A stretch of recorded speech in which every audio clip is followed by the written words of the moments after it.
Hindi stories in Hindi. वह दोनों दोस्त बहुत ही गरीब थे। उनके पास रहने की कोई जगह नहीं थी। वह एक झोपड़ी में रहते थे जो शहर से ही काफी दूर पड़ती थी। वे दोनों दोस्त हमेशा ही अच्छे कार्य करते थे और अपने खाने की व्यवस्था के लिए वह एक दुकान पर काम करते थे। दुकान वाला उन्हें हर रोज अपने कार्य के अनुसार ही पैसे देता था। उसके बाद वह दोनों दोस्त उस पैसे को लेकर खाना खाया करते थे और अपना जीवन बहुत मुश्किल में बिता रहे थे। उनके सामने बहुत बड़ी समस्या आती है, लेकिन वह फिर भी अच्छे ही कार्य करते थे। बुरे कार्य करने से वह हमेशा ही डरते थे।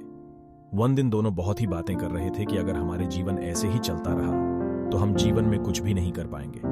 सभी लोग पढ़कर बहुत अच्छे इंसान बन गए हैं, पर हम तो अपने जीवन में पढ़ने के लिए भी बहुत मुश्किल का सामना करना पड़ सकता है। तभी दोनों दोस्त एक स्कूल के सामने खड़े हुए थे, को स्कूल से निकलते हुए देख रहे थे। वह सोच रहे थे कि सभी लोग स्कूल जाते हैं और हम यहीं पर ही रहते हैं। हमारा मन भी पढ़ाई में बहुत लगता है, लेकिन हम पढ़ नहीं पा रहे हैं। तभी स्कूल में से एक शिक्षक बाहर आया हूं। उन दोनों को खड़ा हुआ देखकर मुझे लगा कि तुम दोनों बच्चे यहां पर क्या कर रहे हो। तभी दोनों कहने लगे कि हम पढ़ना चाहते हैं, पर हमारे पास इतने पैसे नहीं है जो हम एडमिशन ले पाए। शिक्षक ने पूछा कि तुम क्या करते हो। दोनों कहने लगे कि हम सुबह से शाम तक दुकान पर काम करते हैं और एक झोपड़ी में रहते हैं। हमारा मन भी पढ़ाई के लिए करता है, पर हमारे पास पैसे नहीं है। शिक्षक ने दोनों बच्चों से कहा कि कल मुझसे आकर मिलना, मैं तुम्हारे लिए शायद कुछ कर सकता हूं। अगले दिन सुबह दोनों बच्चे स्कूल में गए और शिक्षकों स्कूल के बाहर मिल गए। वह दोनों को अंदर ले गए। जब दोनों बच्चे अंदर गए तो उन्होंने प्रिंसिपल से उन बच्चों को मिलवाया और कहा कि मुझे लगता है कि यह दोनों बच्चे बहुत ही मेहनती हैं और जीवन में कुछ कर सकते हैं। अगर आप इनके लिए कुछ कर सकते हैं तो आप हमें बता सकते हैं। प्रिंसिपल ने उन्हें एक काम दिया। उन्हें स्कूल के अंदर साफ सफाई करनी थी और वह दोनों बच्चे अपने काम में लग गए। तभी शिक्षक ने कहा कि यहां पर पढ़ाने के लिए लाया था, आपने उन्हें काम दे दिया। प्रिंसिपल ने कहा कि मैं यह देखना चाहता हूं कि ये बच्चे कितने मेहनती हैं और कितनी सफाई से कार्य कर सकते हैं। जब बच्चों ने काम कर लिया तो प्रिंसिपल उनके काम को देखने के लिए गए थे। प्रिंसिपल ने देखा कि उन दोनों ने बहुत ही मेहनत से काम किया है और बहुत ही साफ सफाई से काम किया है, तो उन्हें वह बच्चे पसंद आने लगे। उसके बाद प्रिंसिपल ने पूछा कि तुम दोनों कहां पर रहते हो।